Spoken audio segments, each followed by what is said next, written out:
Welcome to this interactive study guide on personality, attitudes, and motivation for OCR A-Level Physical Education.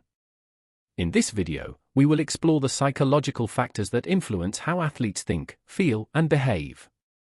We'll break down key theories of personality, examine how attitudes are formed and changed, and analyze what drives athletes to succeed.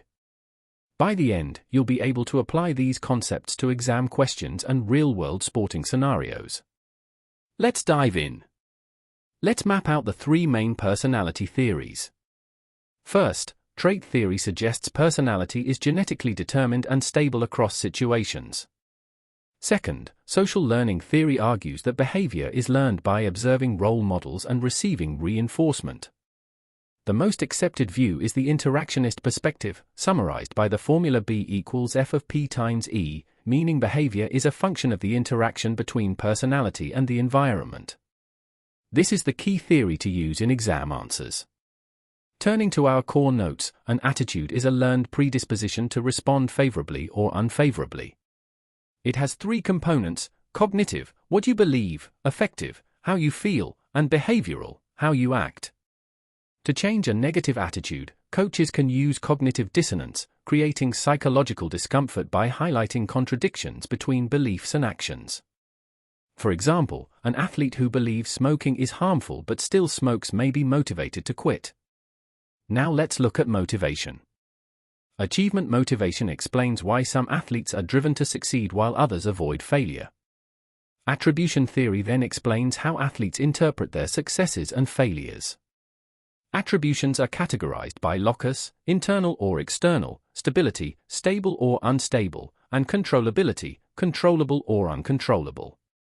For example, attributing failure to lack of effort, an internal, unstable, controllable factor, can increase motivation.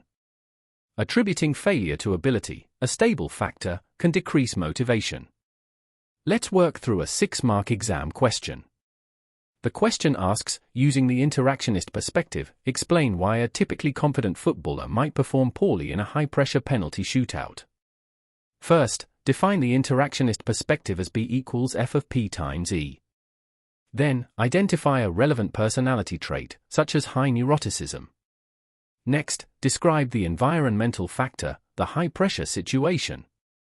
Finally, explain how the interaction between the trait and environment leads to increased anxiety and poor performance.